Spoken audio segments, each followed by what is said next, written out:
Assalamualaikum warahmatullahi wabarakatuh. Kita sambung pelajaran muamalat, di mana tajuknya mengenai huraian rukun wasiat. Rukun wasiat ada 4.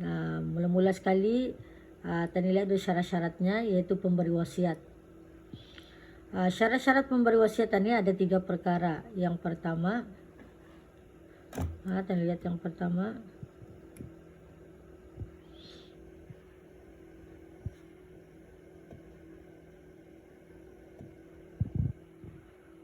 baligh. Baligh. Yang pertama baligh. Jika pemberi wasiat itu bukan orang yang sudah baligh, seperti kanak-kanak, maka wasiat itu tidak sah. Artinya baligh lawannya kanak-kanak. Yang kedua, berakal. Jika pemberi wasiat itu bukan orang yang berakal, seperti gila, maka wasiat itu adalah tidak sah. Artinya berakal lawannya gila. Kalau gila tidak sah. Yang ketiga ialah dengan kehendaknya sendiri. Jika pemberi wasiat itu orang yang dipaksa supaya berwasiat, maka wasiat itu adalah tidak sah. Artinya dengan kehendaknya sendiri lawannya dipaksa.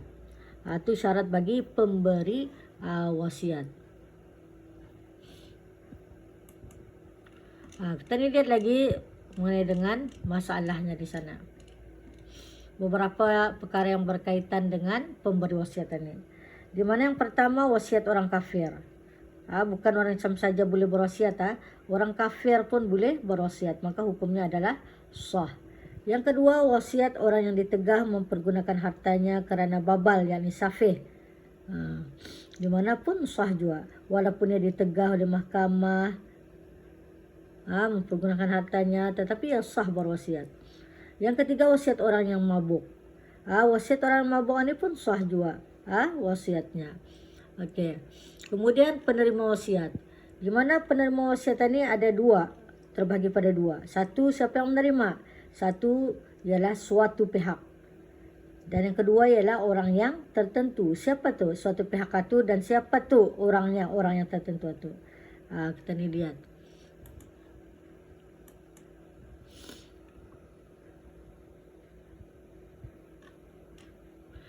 Contoh penerima wasiat yang pertama. Penerima satu pihak. Ini orang-orangnya. Satu, fakir miskin. Satu pihaknya. Yang kedua, anak yatim. Yang ketiga, pembinaan masjid atau mengimarahkannya. Yang keempat, menghayati kubur Nabi dan ulama-ulama seperti pembacaan Quran dan di atas pembacaan Quran di atas kubur itu. Dan yang kelima, menebus orang Islam yang ditawan oleh orang kafir. Ini orang yang penerima wasiat. Penerima wasiat iaitu suatu pihak. Dari suatu pihak. Ini orang-orangnya. Kemudian bahagian kedua iaitu penerima orang tertentu. Siapa orang yang tertentu itu? Orang tertentu di sana ialah orang yang ditentukan namanya, bernama. Iaitu satu, si Hasan kah, ataupun anak tiri Umar kah, atau anak angkat Usman. Ada kena tetapkan sudah nama tu. Bertulis nama sudah. Jadinya sana suatu pihak itu umum. Umum di sana tu. Tidak menyebutkan siapa-siapa. Artinya ramailah tu. Pihak fakir miskin umum kan, ramai banyak. Dan dapat seorang-seorang disambut tu. Ya ada banyak. Bergrup. Anak yatim pun banyak juga. Pembinaan masjid tadi pun banyak juga orang-orangnya, bukan seorang. Sebab tu tadi di sana dinamakan satu pihak. Dan orang tertentu itu disebutkan namanya. Okey. Kemudian kita lihat lagi.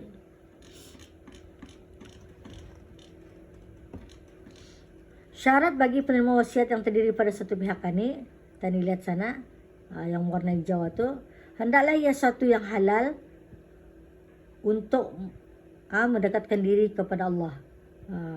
Jadinya kalau kita berwasiat itu mesti, kalau boleh janganlah yang maksiat itu, mesti kita ni kan berwasiat yang baik-baik. Contohnya sana, fakir miskin, pembinaan masjid atau mengimarahkannya, menghayati kubur Nabi dan ulama-ulama seperti pembacaan Al-Quran di atas kubur. Ini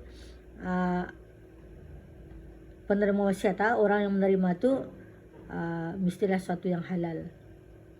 Kemudian yang kedua lagi, syarat yang kedua, hendaklah ia sesuatu yang halal untuk perkara-perkara yang harus, yakni mubah. Hendaklah kata ni wasiatkan perkara-perkara yang haruslah. Contohnya ialah bagi orang yang menebus orang Islam yang ditawan oleh orang-orang kafir. Yang kedua, berwasiat untuk orang kaya. Artinya di sini nampak syarat-syaratnya tu kalau untuk mendekatkan diri memanglah kata ni kalau bagi sesuatu wasiat itu kepada orang kafir itu pahala kata ni itu. Kemudian apalagi membina masjid, bahasa pahalanya juga. Dan berwasiat kepada orang menghayati kubur nabi-nabi dan ulama ni. Kemudian yang tadi syarat yang kedua tadi itu harus satu, boleh juga boleh jadi bagi orang menebus orang Islam yang kena tawan. Ni kalau kata ni jarang lagi, tidak ada gini peperangan ini, tidak ada. Zaman tadi tidak ada gini. Kemudian berwasiat kepada orang kaya, untuk orang kaya. Jarang kata ni kan membagi wasiat ini kepada orang kaya. Kita ni banyakkan tujukan kepada orang yang memerlukan, biasanya lah. Sepatutnya diharuskan saja. Kemudian syarat bagi penerima wasiat yang terdiri pada orang tertentu lagi. Tadi satu pihak, dua wasiat tu yang hijau tu. Ini orang yang tertentu. Di sini nombor satu, hendaklah ditentukan orangnya. Adalah tidak sah wasiat itu jika orang yang menjadi penerima wasiat itu tidak ditentukan.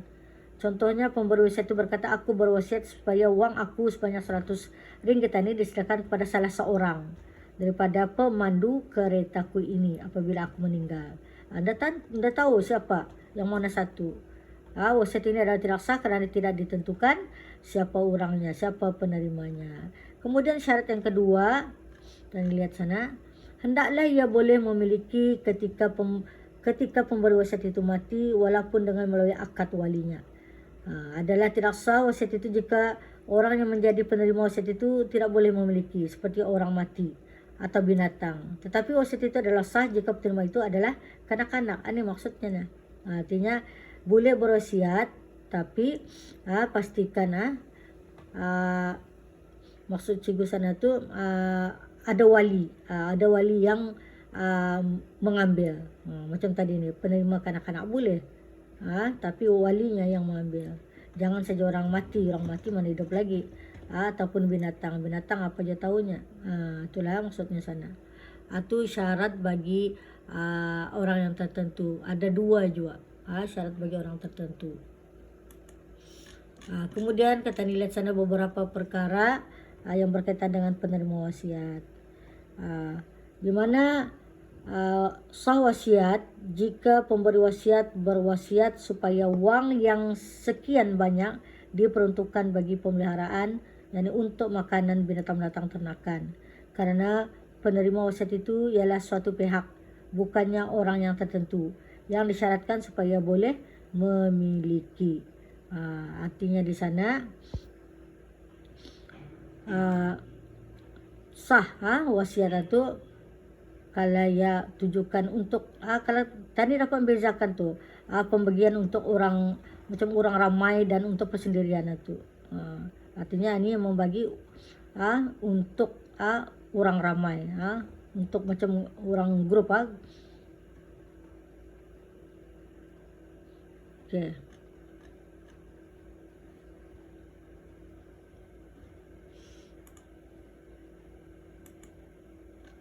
Kemudian yang kedua, sah wasiat jika penerima wasiat itu kanak-kanak yang masih dalam kandungan ibunya dengan syarat-syarat berikut.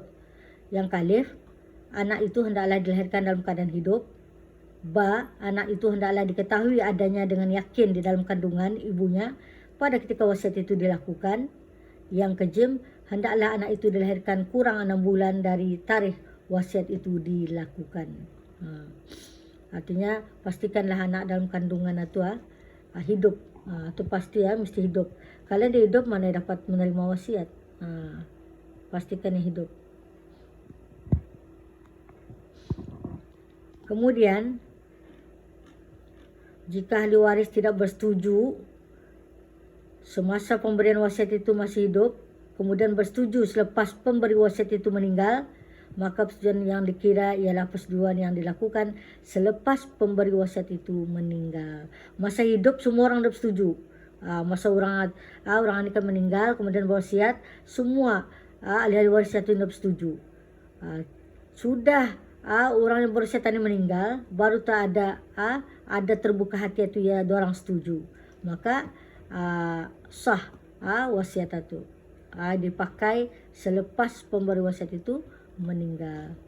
Yang keempat, seorang itu dikira sebagai ahli waris setelah pemberi wasiat itu meninggal. Artinya once meninggal, maka kata ini akan dilabelkan, akan dikatakan ahli waris.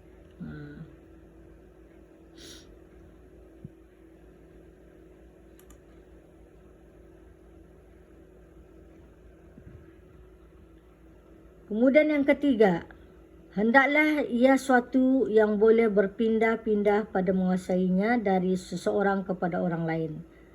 Maksudnya sini, contoh sesuatu yang diwasiatkan itu sesuatu yang tidak boleh berpindah-pindah pada menguasainya daripada seorang kepada orang lain. Ialah seperti pemberi wasiat itu dikenakan hukuman bunuh, yakni qisas. Hukumnya itu adalah tidak sah dijadikan sebagai sesuatu yang diwasiatkan, dan wasiat itu adalah tidak sah. Sekiranya ahli keluarganya tu ada hukuman kena hukum bunuh, sekali indah sampat hukuman bunuh itu diterimanya, mati tu ya, diwasiatkannya hukum bunuh hatunya kuwasiatkan arah cucukunya, mana ada boleh. Cucunya dah ada masalah, bukan yang melakukan kesalahan. Jangan dibagi-bagi hukuman itu kepada orang lain lagi, dipindah-pindahkan, itu tidak boleh. Kemudian yang keempat, hendaklah wasiat itu tidak lebih daripada 1/3 daripada harta pemberi. Jika harta yang diwasiatkan itu lebih daripada 1/3, maka yang selebihnya itu adalah batal. Tetapi jika ahli waris bersetuju mengenai dengan wasiat itu lebih daripada 1/3 itu, hukumnya adalah sah. Artinya kalau kita bagi wasiat dalam ilmu faraid mesti sama rata. Kalau terlebih, balikan, terbatal, tidak boleh tu. Tidak boleh. Tapi kalau yang lain setuju, sah lah jadinya. Jangan saya berkelahi. Okey. Kita ni pindah dalam arah YouTube satu lagi. Kita berhenti dulu.